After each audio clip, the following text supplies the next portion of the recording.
all across America and around the world. This is Veterans Radio. This is Veterans Radio.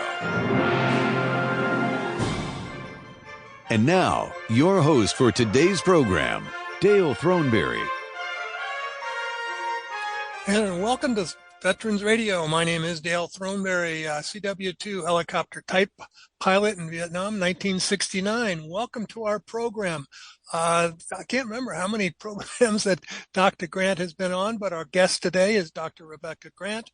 For those of you who have followed our program, she is a military, she knows everything that seems to be going on in the military these days. So we're going to have her on in just a moment. And as I said, I want to welcome you. If you'd like to ask her a question today, you can call this number, 734-822-1600. 734-822-1600. Before we get into the interview and the other things, I want to make sure that we thank our sponsors. We can't do this program without them. We've been very grateful over the years to have Legal Help for Veterans. I think they've been with us probably at least 19 of the 20 years that we've been on the air. So that would be Legal Help for Veterans. Legal Help for Veterans specializes in veteran disability claims.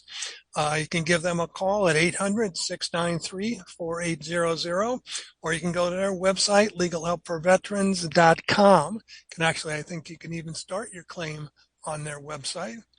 The National Veterans Business Development Council, better known as NVBDC, is the nation's leading third-party authority for the certification of veteran-owned businesses. For more information, you should go to their website, that's nvbdc.org, or give them a call at 888-237-8433. If you want to do business with the federal government and you claim to be a veteran-owned business, you got to get certified. And they want to mainly because they want to make sure that you actually are a veteran-owned business. It's not that there are people out there that claim to be veteran-owned and are not. But yeah, there are. But if you go through NVBDC and get certified as a veteran-owned business, you get priority with the federal government and with many corporations. So again, that website is nvbdc.org, where you can give them a call at 888-237-8433. We also want to thank the Charles S. Kettles VA Medical Center in Ann Arbor, Michigan for their support. For more information, you can go to va.gov/Ann Arbor Healthcare. And of course, we would never have gotten on the air without the support of our local veteran service organizations. And that would be the Irwin Prescorn and American Legion Post 46 and the Charles S. Kettles Vietnam Veterans of America Chapter 310, both of Ann Arbor, Michigan. If you would like to support Veterans Radio, you can just go to our website. That's veteransradio.org and click on the donate button. We've been doing this for 20 years, so right now we're just asking for $20 for 20 years. If you'd like to become part of our list of corporate sponsors or even individual sponsors, again, you can just send me an email directly. That's Dale@veteransradio.org, and I will get back to you as soon as I can to see what we can work out for you. We also do dedications. If you want to sponsor the Medal of Honor segment, that's another thing that's in there. And so we can talk all about that if you are interested in that. I have one announcement for an upcoming event that actually is for Veterans Radio, and that is on Sunday, May 26th. We are having a fundraiser at the Carlisle Grill here in Ann Arbor, Michigan. It's out on Jackson Road, and it's one of those where they split their proceeds for that day with Veterans Radio. So that is Sunday, May 26th. It's the Carlisle Grill out on Jackson Road. Great food, great atmosphere. And we'll all be out there. I'm hoping the vast majority of the Veterans Radio crew will be out there. And we hope to meet all of you. Come on out there. So mark that calendar down on your calendar. Yeah, mark the date on your calendar. Yes, May 26th, Carlisle Grill, Jackson Road, Ann Arbor, Michigan. Hope to see you there. All right. So let's get right into it. There's so many things that are going on in the world today that, it takes someone for me to have somebody like Dr. Grant be on our program. So let me just give you a little background on her. As I mentioned, she's been on our program. Wow. This will be, I think it's her 10th year. So Dr. Grant is a national security analyst analyst based in Washington, D.C. She has a PhD in international relations from the London School of Economics.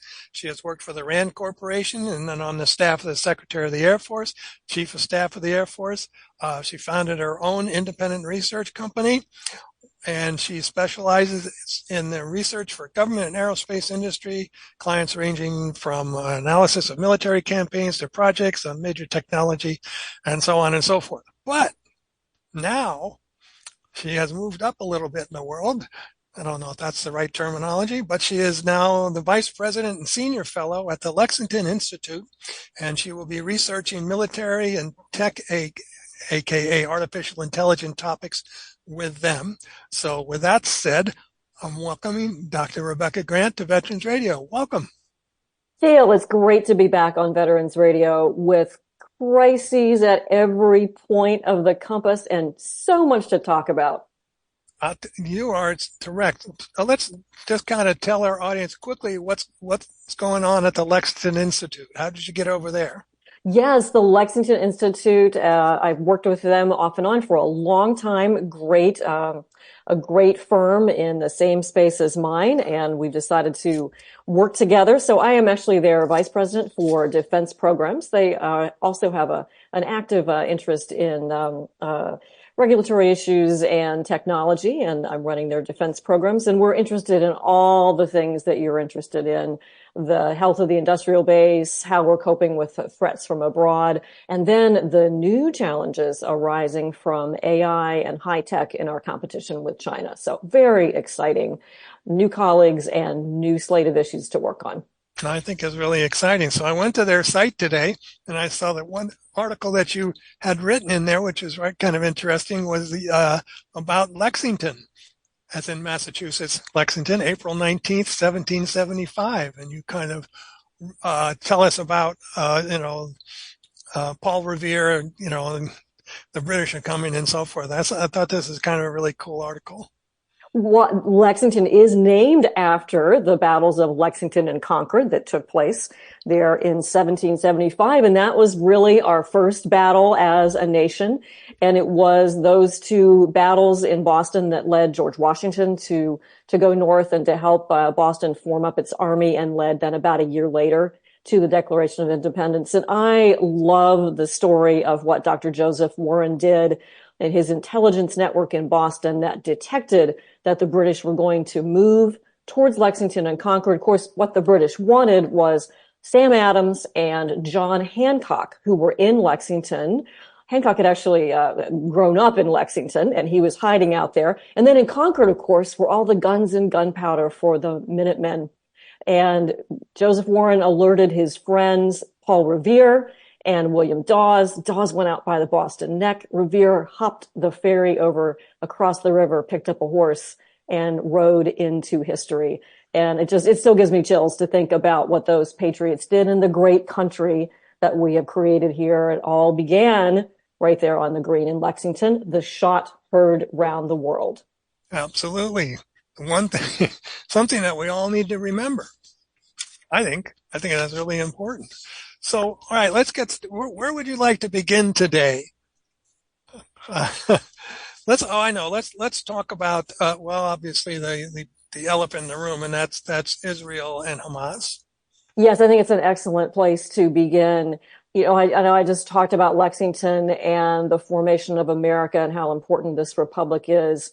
What a great nation that we've become. And we have now so many responsibilities around the world. Diving straight in, so President Biden is at work today in the White House. He had a conversation with Benjamin Netanyahu, leader of Israel. And what they're talking about is they've got a really good ceasefire plan. Egypt has worked hard on this. So has Israel. So has our CIA director, Burns. The government of Qatar, of course, who are the interlocutors with Hamas. And really, hoping and putting the pressure on for Hamas to accept this ceasefire. It would be about a 3 to 6 week ceasefire, allowing more humanitarian aid to go into Gaza. And then the hope of the partners in the region is that temporary ceasefire would lead to a longer lasting peace. And Israel's made some big concessions on the timing of the release of hostages. and all of that. So again, just really, really watching to see Secretary of State Anthony Blinken, who's been in China, and we'll talk about that, but he goes next to Saudi Arabia to help continue to put the pressure on there. You know, what really strikes me here is our military forces are so committed right now in this region. We saw the great help that our U.S. military gave when Israel was attacked by Iran. We're talking over 300 drones and missiles. 80 of those were knocked out by a combination of our ships, Navy ships in the Red Sea, and I think some aircraft. But of course, we really helped with that early warning to the Israeli Defense Forces. But Dale, I'm just struck that we have forces right now, the Army building, ready to put in place the pier that will go along the coast in Gaza. Israel has actually done their seaside of that. We have C-130s, the U.S. and the Kingdom of Jordan are regularly using C-130s to drop humanitarian relief supplies into northern Gaza. Of course, we're giving a great deal of military aid to Israel. And then in the Red Sea, we have our U.S. destroyers, along with some allies, which sometimes can include Britain, France, South Korea, and a few others. They're out there basically playing zone defense against the Houthis. Right. They had the Houthis fired, I think, 3 or 4 times just this past week, ballistic missiles, various things, trying to keep that Bar el-Mandab Strait open. And then don't forget our U.S. forces that are in Syria, in the small garrisons there, kind of keeping an eye on ISIS, our U.S. forces that are part of the coalition still in Iraq. So we have U.S. military men and women, servicemen from all branches, all over that region, and they are really making the difference in keeping the lid on Iran and Iran's backed militias at this point. And I hope that we're going to see a resolution here. But, Hamas has been holding out for about 5 months. They are not, they're a terrorist group. They don't do diplomacy. They don't like to agree to things. But this is really a handcrafted ceasefire deal, and there will be further talks in Cairo this week and going on. Hopefully we'll see a ceasefire and then at least a partial release of hostages. So that's just today in that region. Well, I was going to ask you about this, because, we're seeing all these protests all over the country right now, and which is really not unusual for, when we have these international flare-ups out there. And this is just asking your opinion. It doesn't have to, you don't even really have to answer. But do you think that Israel did kind of overreact? I mean, not overreact. I mean, you had to react, but I mean, have they've overplayed their hand as far as they're going into Gaza? I think Israel had no choice but to reestablish security. And I'll tell you one thing that really proves that is the absolutely unprecedented attack that Iran unleashed several days ago now on Israel. This is a scenario, I've been in the national security business a long time, and this was always a hypothetical scenario. No one really thought it would come to pass, and yet we saw it happen. Iran was not deterred by anything the White House said or anything that Israel did. Now, the good news is the attack failed. Between Israel and the U.S., most of the missiles and drones were shot down. But as to whether Israel's overplayed their hand, I think there was no question. And frankly, President Biden's been very clear about his ironclad support for U.S. security. The situation on the ground for the last quite a little while has been that Israel's defense forces have completed most of their operations in Gaza, except for that southern portion that ends down at the Rafah gate by the border with Egypt. They are about 10 kilometers, more or less, from the Rafah checkpoints. There's a large area there set aside for the civilians that is a no-fire zone. And, at this point, Israel continues to say that they are ready to move into Rafah. They've said that now for several weeks. And really what they're doing, I think, is they're trying to keep the leverage on Hamas. I mean, nothing here can move forward unless Hamas will also agree to a ceasefire.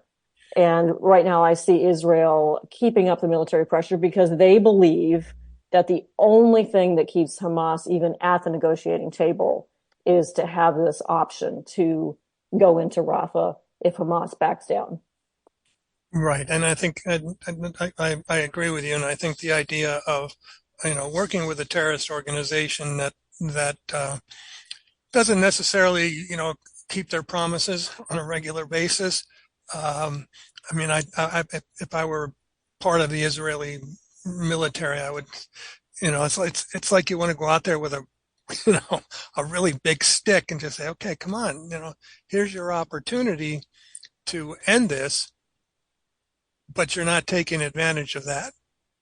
And, so we have to keep pushing until you finally say, especially when they're all inside of the, the civilian population.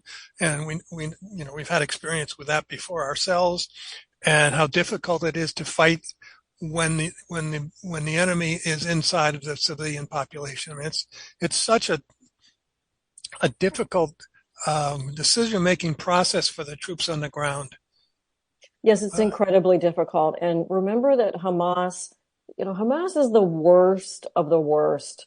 They are basically a criminal gang. They've run Gaza since the Israelis withdrew in 2005, 2006. The place is a mess. Mm-hmm. They don't care. They're not popular in the region, believe me. Right. Hezbollah hates them. There are reports in the Washington Post recently that even residents inside Gaza are very frustrated, and of course, who wouldn't be with the devastation that's going on? And it's pretty clear that Hamas doesn't care a lot about the people of Gaza, and Hamas they don't work. This is not the PLO. This is not even the mm-hmm. regime in Iran that has a government. Hamas doesn't recognize not the Oslo Accords from 1993, nothing that's followed since then. So they really leave the region very little choice but to demand a ceasefire. And then, of course, the question of what happens next. Well, step one, of course, is humanitarian aid. That's poised and ready to go. I hope step two will be a fast normalization of relations between Saudi Arabia and Israel. That was on track before this happened. I think part of Hamas's motive was to deter that. This whole region needs to move on, and the Hamas era needs to end, for the good of Gaza as well as everyone else in the region. Right. Yeah. I mean, it's been a powder cake for how many decades, centuries. Which brings me to the idea of Iran, sticking their two bits into this whole thing with all those drone attacks. What do you think they were trying to accomplish with that? I wouldn't even want to try to guess what Iran. First of all, Iran they're just stupid. They are a theocracy. Mm-hmm. They are not. They're not. A country that's out to achieve things and have elections. And they have elections, but they are a theocracy, and they're on just an entirely different plan than nearly every other state on the planet. And I think that they wanted to show that they could launch these attacks. It's very interesting to me that the targets apparently in Israel for this Iranian attack some days ago were largely the airbase down there on the eastern side. And it's almost like they really wanted to go after things they knew they could get really good targeting data on. Even so, the attack was a massive failure for Iran. And you have to step back, about 15 years and look at how much Iran has complicated the problem in Hamas. It is Iran that supplies mm-hmm. the know-how and the way to make the missiles and supplies a lot of the rockets and missiles to Hamas. Iran has just made this whole situation worse, but this is what they want to do. Same with their sponsorship of the Houthis in Yemen. And now their Iranian spy ship still sits in the Red Sea. Iran's on the other side on the Persian Gulf. Their ship sits in the Red Sea giving targeting data to the Houthis. It's been there for a couple of years. So much so that this is the second ship. They had to swap the first one out. So Iran's role as a troublemaker in this region just cannot be overstated. None of these conflicts would be at the level of devastation and death toll that they are right now, if it were not for Iran's hand in this. And of course, behind that now, China, which supports Iran by purchasing nearly all of Iran's oil. So it and then we'll talk later about Iran's $1 billion deal with selling drones to Russia. So, Iran's role in this is terrible. Of course, they have really enriched, they've violated all their nuclear agreements. Iran doesn't really need to enrich uranium. Most nations buy uranium on an open market for power plants. Iran could do the same. They have no need for this nuclear complex, except that they want to be close enough to a nuclear weapon. So, it's just terrible what's happened with Iran, and it's been so much worse in the over the last decade, and really brought up the level of conflict and tragedy in the Middle East. I couldn't agree with you more. I'm just thinking here of the metaphor of the idea of somebody, putting a stick in a hornet's nest and swirling it around, because there are other countries in that whole area, not including Israel, and of course, then, we're involved too, that would just as soon I don't want to use the terminology of military terminology, but just eliminate the Iranian problem if they could. Would love to get rid of this Iranian regime. Yeah. I think everyone understands Iran's people suffer as well, but what keeps it going is the theocracy. The fact that Iranians, Revolutionary Guard Corps, are also in business. They make a lot of money off of selling all these things. So it's a business, and that's why they have all their militia that they train inside Iraq. And then their whole policy is to stoke revolution and chaos, and they'd like to drive the United States and Israel and I suppose everybody else out. The only good news here is they have become extremely unpopular in the region, and nearly everybody else is wanting to isolate them. It was very significant to me, although they were quiet about it, that the Kingdom of Saudi Arabia allowed its airspace to be used for the defense during the defense of Israel against the Iran attack. And again, Iran had really telegraphed that was coming. But it's hard, Iran, before the revolution, and the Ayatollahs had a, fantastic cultural history, and we'd all like to see that type of Iran come back. But we're pretty long way from that right now. And with their alliance with China and Russia, they are just a terrible, terrible problem. I was thinking, we had talked a little bit earlier about the idea of, when we were talking about drones, that, they're becoming so sophisticated, and that there is a concern of, because a drone can come in at, 50 feet, 100 feet off the ground. And do we have the technology? I mean, we showed that we did, high up in the air, but do we have the technology to protect ourselves or other allies in the world from these low-flying drones? Oh, we have the technology, but it depends on where we're talking about protecting. Mm-hmm. And, of course, the big question is protecting the United States. But let's start overseas for a moment. And one thing that Central Command did just in the last couple of months is enhance some of their counter UAS or counter drone systems. So they've got a pretty good ability. And, if you're a serviceman out there somewhere in the Central Command area of operations, whether you're on the deck of a destroyer or you're at a base inside Syria, you've got to layer your drone defenses so that the small drones as well as the larger ones are taken care of. Now, the good news there is once these drones are spotted, they are very, very vulnerable. They're extremely vulnerable to fighter jets. Our fighter jets have actually been shooting down Iran's drones here and there for years once they got too close to special forces or other encampments in the ground. But, now every U.S. base has to think about this counter UAS system. And, one question that's come up here is, how vulnerable are troops to these type of drones? I mean, remember that it was a drone attack that killed the three Army soldiers in mm-hmm. Jordan back in January. And, that, I think we're waiting to get the final investigation on why that happened. I think there was an unfortunate gap in coverage and tragic, and yet it tells you that anti-drone coverage is one of the key priorities for the U.S.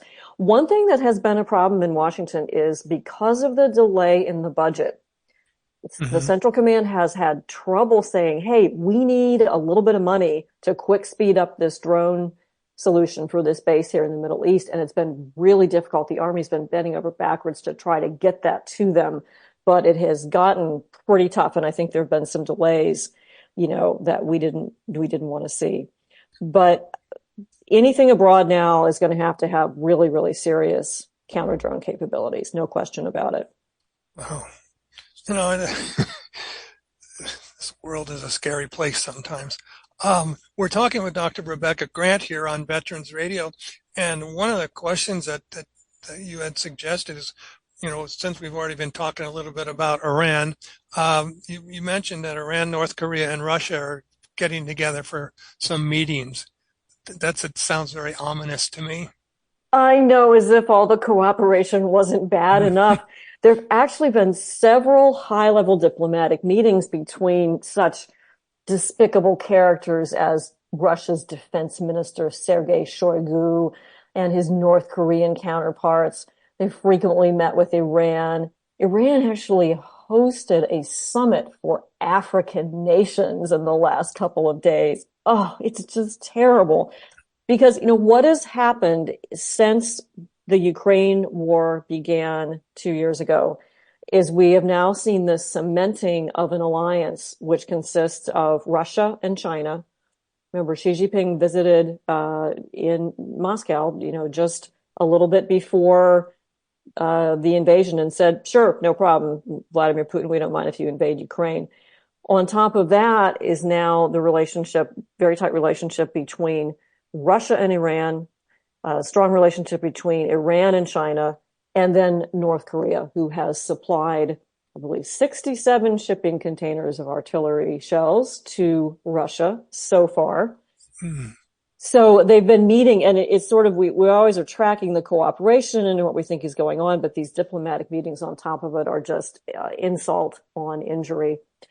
The trouble is I don't see this alliance, the four of them, falling apart anytime soon, because it suits everybody's interest right now. Iran is staying in business because China will still buy the oil, even though they're evading sanctions, and because Russia will buy the drones. Iran has actually set up drone production inside Russia, and they're looking to produce about 6,000 drones a year.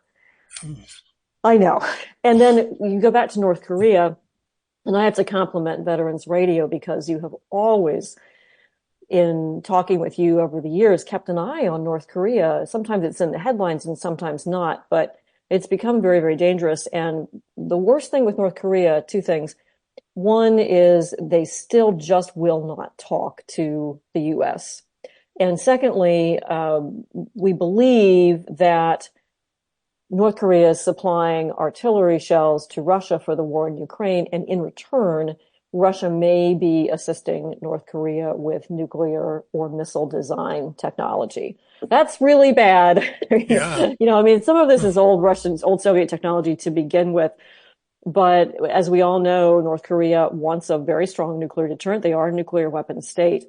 And to have created this geopolitical opportunity, this wasn't going on 3 years ago. Before that disastrous withdrawal from Afghanistan, yes, there were closer relations with Russia and China and all this, but you didn't have this out in public, in your face, heavy arms transfers, economic relationship between all of them. And on top of that, China also is providing some advanced technology to Russia, not full weapon systems, no, just the semiconductor chips and other things like that are helping Russia keep its high-tech edge. So we have a really, really serious axis there between these four countries.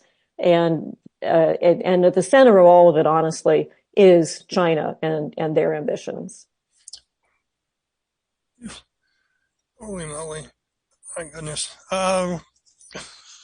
When you're talking about China, of course, let's take a little bit of a look at them. You mentioned that I mean, I've been reading about China. They threaten Taiwan, they threaten this, and then they're supporting the Russians, but then they have these minor flare-ups of conflicting ideas with the Russians, and you don't really know what's going on. Do you have any sense of what really is happening in China? Well, China's not really very subtle, and China wants to be the world's technological superpower, and they'd like to be the military superpower, certainly in the Pacific, if not everywhere else. It's hard even to just know where to begin with China. We already talked about how China is helping Russia with advanced technologies, and China's support for Russia is the reason that Russia can keep fighting in Ukraine. There's just no two ways about it. Again, huge financial leverage. But let's look at a couple of the other things that are going on. Back to the Pacific for a moment. This year, and last year too, but this year especially, has seen some really worrying encounters between China's Coast Guard, which is huge, and the Philippine Navy. Now, remember, Dale, the Philippines are a treaty ally of the United States. And yes, there was a time there where Clark Air Force Base was closed down, Subic Bay, all that was gone. But that's changed with the new government and the new threats from China. And we're back to close relations with the Philippines. We actually have a treaty obligation to treat an attack on the Philippines as an attack on the United States. Mm-hmm. And my point here is China is walking very close to this line. Their Coast Guard vessels have used water cannons on Philippine vessels that resupply a very, very tiny island that is Filipino island that the Chinese think is theirs. So the Chinese are really rubbing right up against this conflict line. And this is the sort of thing, that is just much, much more serious and provocative than anything we've seen them do in the past. They are really flexing their military power in the Pacific in a way that we just have never seen before. And the idea is, it's interesting. I had a Philippine student this last semester, and she gave a presentation on the Philippines, and it's thousands of little islands. And just, the idea of as you mentioned, the Chinese Coast Guard ships getting close. Again, it's that stick in the hornet's nest on a regular basis in all kinds of different areas that has to be. I'd hate to be a politician or a secretary of defense or state or anything right now. And trying to deal with that, because I know you mentioned that that Secretary of State Blinken is in China, or he was in China, hoping to accomplish what? Yes, he just left in China. He actually met with Xi Jinping. The diplomacy, oh my goodness. So just in the last couple of weeks, the State Department, of course, called China before Iran attacked Israel to ask China to ask Iran to not attack Israel. I'm not making this up. So that didn't really go so well, nor was it. Secretary Blinken, among other things, asked China to knock off giving Russia the advanced technologies. Oh, so how's that going to go? Yeah. And then don't forget, I don't want to go into it too much here, but don't forget, there's the fentanyl problem. China provides the precursor chemicals for fentanyl that come across through southern border cartels and kill Americans. Right. That's always an issue that he raises as well. But what the State Department is trying to do is there was a period where there was no dialogue. Remember the balloon that was shot down in February 2023? Right. In that period, there was no discussion going on with Chinese. So they want to try to at least keep the talking open. Secretary of the Treasury Janet Yellen was there a few weeks ago as well. But let's go to the military strategy piece for a moment. This is just such, on the other hand, we have Secretary of State Blinken visiting Xi Jinping. Then we have our U.S. Space Force talking about the dazzling, breathtaking new capabilities that China has in space. And we're talking military capabilities. And because it's the Space Force, they can't really tell us any more than that. We probably wouldn't understand it anyway. But it's some bad stuff, right? In China's ability to interfere either with satellites on orbit or with the communications links with them. We had the Department of Homeland Security issue a report a few weeks ago that revealed that China had hacked the State Department last summer. So this was just the investigation, but it concluded that they still really didn't know how China had managed to get the secret encryption keys to break into the State Department and the Commerce Department and 391 other prominent Americans and a bunch of Western Europeans. So we know the cyber attacks is going on. The Department of Energy is worried about China cyber attacks on the electric grid. And then back to the Pacific and the Philippines, the Army and others have really decided they just have to switch the strategy. It's what they call a gray zone warfare. They don't want to go into a direct World War III with China, but they need to be able to hop around those islands and take action where necessary. So that leads to a greater emphasis on the ships, like we've been talking about, freedom of navigation, also on aircraft like the V-22 Osprey and the V-280 Valor that will provide that future vertical lift. You know, the Army and the Pacific Command and the Navy want to be able, and the Marines, of course, want to be able to, if China tries to go into a little island out there, they want to get there first or already be there to deter that becoming a flashpoint. And so that's something I think we'll hear a lot more about in the future of this new distributed strategy for staying one step ahead of China out in the Pacific. All right, we need to take a break. So we are talking here with Dr. Rebecca Grant. We've been talking about China. We've been talking about Russia. We've been talking about Iran. We've got many more things to talk about when we come back.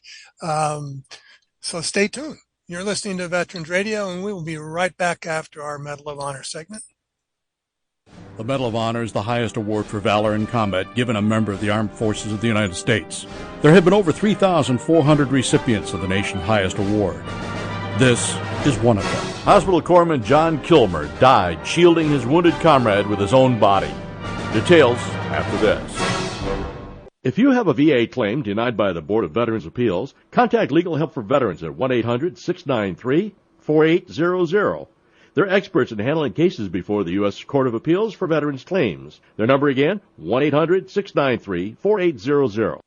Kilmer's company was defending a vitally important Korean Hill position well forward of the main line of resistance during an assault by large concentrations of hostile troops. Kilmer repeatedly braved intense enemy mortar, artillery, and sniper fire to move from one position to another, administering aid to the wounded and expediting their evacuation. Painfully wounded himself when struck by mortar fragments while moving to the aid of a casualty, he persisted in his efforts and inched his way to the side of the stricken Marine through a hail of enemy shells falling around him. Undaunted by the devastating hostile fire, he skillfully administered first aid to his comrade, and, as another mounting barrage of enemy fire shattered the immediate area, unhesitatingly shielded the wounded man with his body. Kilmer was mortally wounded by flying shrapnel while carrying out this heroic action. The Medal of Honor series is a production of Veterans Radio. Military veterans touch everyone's life. I'm guessing right now you're thinking of a veteran, a close friend, relative. Maybe it's you. Even the toughest among us sometimes need help, but don't know where to turn for support.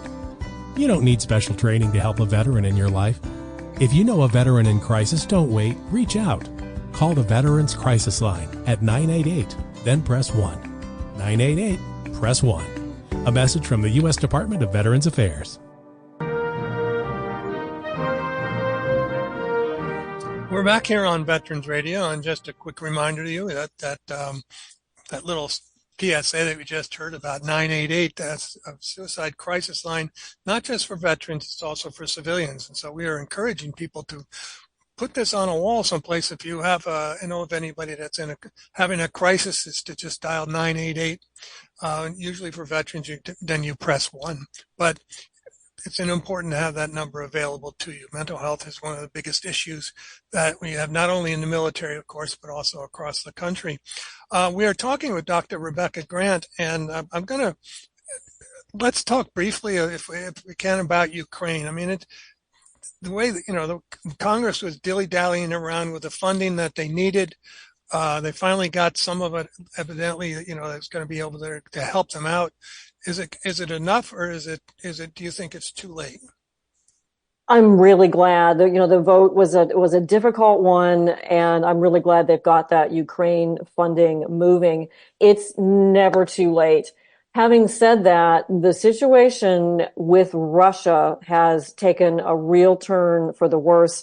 And General Cavoli, who is the Supreme Allied Commander in Europe, U.S. Army, was here in Washington a few days ago testifying just a couple of things that he told Congress.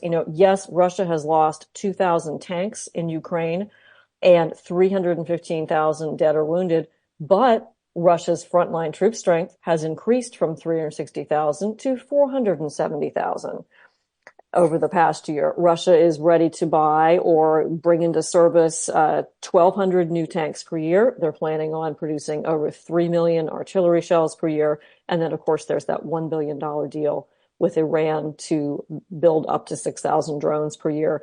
So basically, Russia has rearmed.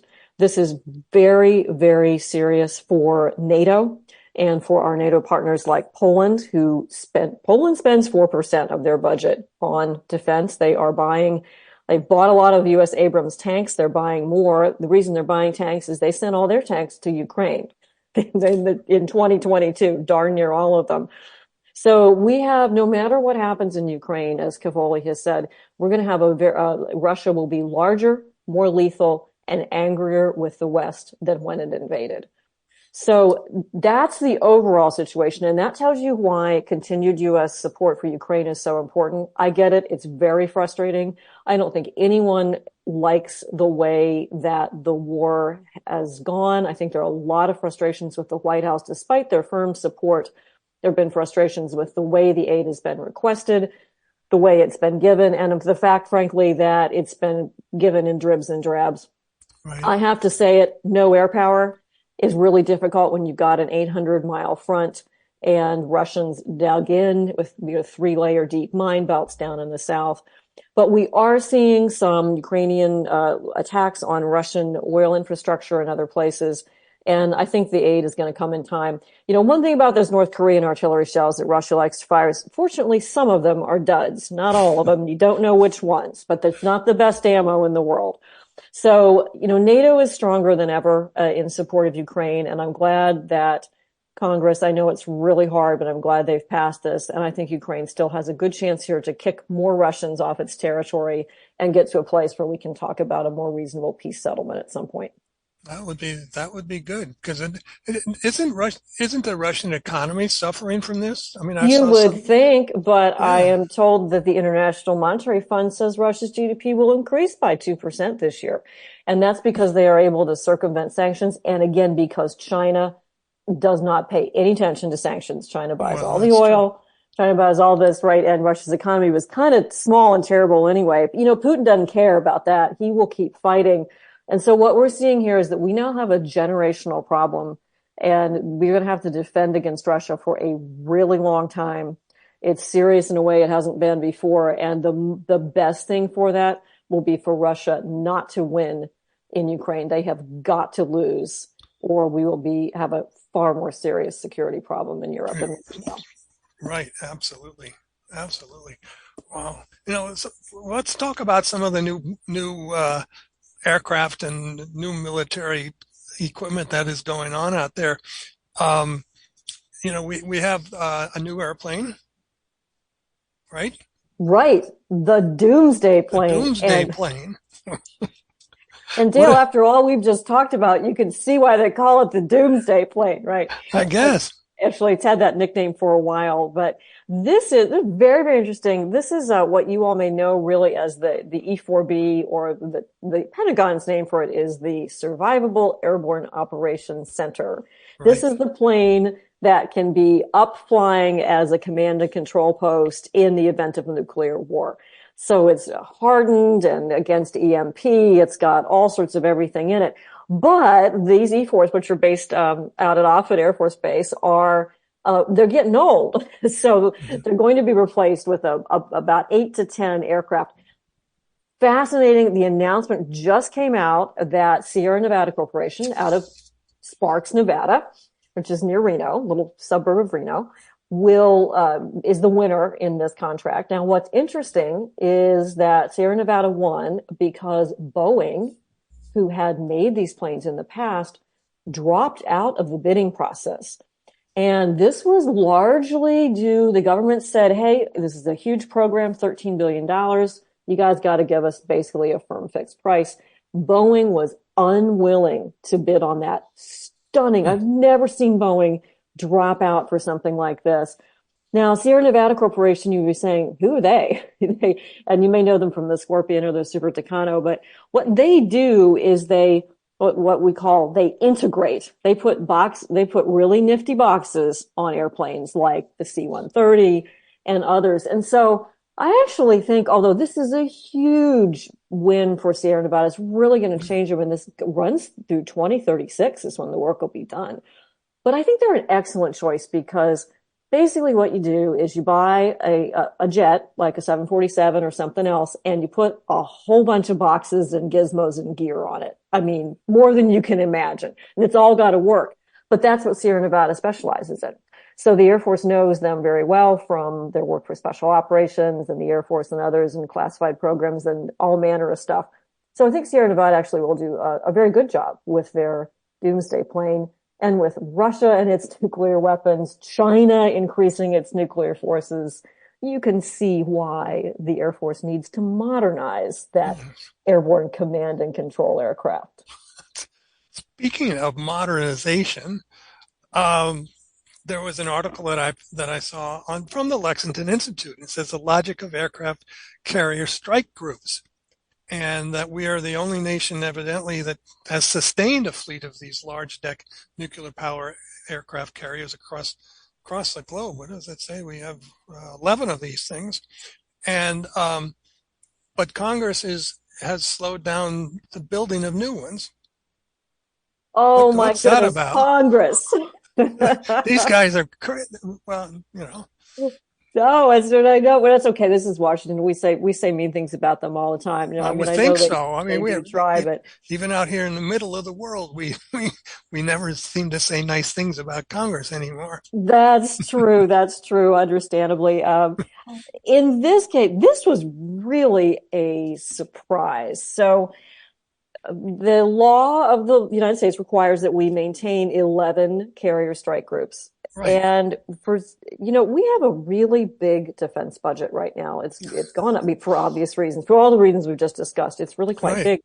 But the Navy and the Pentagon, Secretary of Defense Austin, Deputy Secretary of Defense Kathleen Hicks decided to cut back on new aircraft carriers and slow them down. Just the most inexplicable decision. What we're doing right now is we're buying the Gerald R. Ford class. Gerald Ford, long before he was a congressman and then president, served on aircraft carriers in World War II. And he was a Navy man. So the newest carrier, the Ford, is named after him. It's really nifty design. Same hull as the Nimitz, but it's a little bit bigger. They moved the island, which is the stack, the tower on the deck, a little bit further back. And that gives them a little bit more room to what they call spot the deck and move aircraft around as they're doing flight operations. These aircraft carriers, the Ford class, have electromagnetic catapults, so it's not steam anymore. And it took a while to get them working, but they work now. And the Ford, which was over in the Middle East, they had a 250-day deployment. And they did about 10,000 sorties with these electric catapults. Worked great. The reason for the electric catapults is partly because they now want to be able to launch drones that are a little bit lighter. And with the old steam catapults, it was just blast them off. But with electromagnetic, throw them into the air. Throw them into the air. They're all the same. Everybody's got to be heavy because all the planes had to be heavy and rugged. They're being thrown into the air. But the electromagnetic catapults can be dialed up or down. And so they can launch smaller aircraft and all this. And, the Navy, I think, of the future will have a lot of drones and unmanned aircraft. They're already getting the MQ-25 Stingray, which is a combination tanker and surveillance drone. So the 4 class is a great, it's the new redesign that we really need. Got a couple of them in the dry dock down in Newport News right now. But Congress said, oh, nope, let's just wait. Let's just take a couple years and pause this shipbuilding. Meanwhile, here's China with its 4th aircraft carrier. Each one's a little different, but this 4th one is a much more sophisticated design, again, trying to use electromagnetic catapults that they've copied from the US. Now, China's carriers are not as good as the Ford class. For one thing, they are not nuclear powered, which ours are. Really good. But they only need to go down and harass the Philippines. Okay? So they are capable of creating a lot of trouble. And it's just an inexplicable decision at this point to delay the shipbuilding plan. You know who it really hurts is the suppliers. Because you've got over 1,200 companies that build part of an aircraft carrier, a lot in Virginia, but really throughout the United States in various places. And you can't just say, hey, can you come back in 5 years? We might want to put this order for, these grappling hooks into you 5 years from now. We don't need it now, but can you have this ready then? It's not interchangeable parts in a lot of cases. So it's really inexplicable in the face of what China is doing. And I hope, Congress has a chance to correct that in the budget. I hope that's one of the things that they'll do. Yeah, I was reading it, and I learned something when I was reading this article. I was not aware that the nuclear power submarines, they can stay out forever, almost. It says they require refueling only once during their 50-year life. I thought that was amazing to me. I couldn't imagine that. That's really cool. That is really cool. That reactor core overhaul is a very, very, very special thing. Yeah, they can stay out about as long as they can have canned goods. They talk with submariners, especially about eating their way down to the bottom of the hull. So they have to come in when they run out of that. Yeah, that's understandable. They're limited by chow, but that's what makes them so special in the aircraft carriers too. And with the carriers, the nuclear power gives them the ability to go at speed and to launch and recover at speed, which is very, very special. Right. Do the nuclear submarines have the same capability? Yeah, pretty much. Because they can run that way, they are not operationally limited. They don't have to pop back up for fuel or whatnot. And so they can go into a position for whatever mission they're doing, whether it's nuclear deterrence or something else. And they can stay in that position tactically far, far longer than a non-nuclear powered submarine can. Wow. Well, we've talked about a lot of things today. We haven't been able to solve a whole lot of problems. We've pointed out a number of problems that we have to keep ourselves aware of. As we come up to the top of the hour, Dr. Grant, anything that you would like to add to our conversation? All these crises around the world just tell me how important our U.S. military is. Our 6 service branches have never been more important. And I'm so grateful to all the men and women who are serving now and to all the veterans who have given us this great tradition of excellence. It's what's going to keep our republic in shape and keep our allies together. So thank you, veterans and active service members. Boy, we need you. Boy, we do. And we got to help these. I think we're going to have to help with some recruiting. It sounds like with everything else that's going on in the world.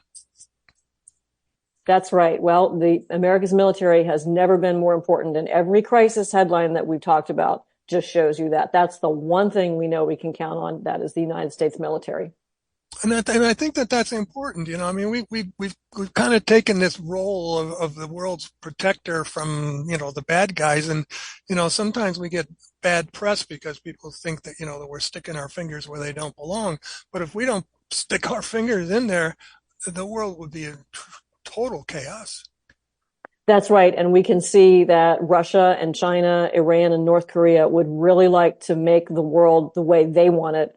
And it is our U.S. military that is at the forefront of making sure that that cannot happen and that the world has a chance to live in freedom and trade in peace and have it be the kind of world that we want with American leadership. And that we have never relied so much on the U.S. military as we are today in this competition with China and all their nasty allies.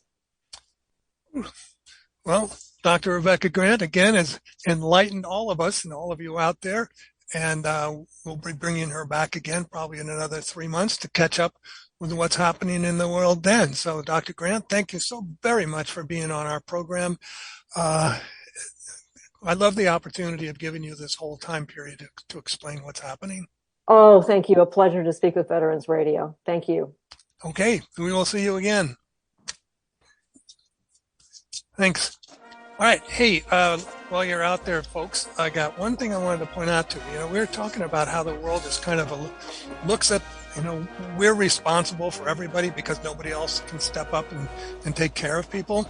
There's a book I want to recommend to all of you if you get the opportunity. And the book is entitled Uniting America. It's by Peter Shintle, Shinkle, Peter. And it's a story of Franklin Roosevelt and his Secretary of Defense at the time war, Harry Stimson. It's a great story of how we were able to rally everybody during World War II. It's an audio book. The story is amazing, how they got Republicans and Democrats to work on this particular, obviously on the World War II situation.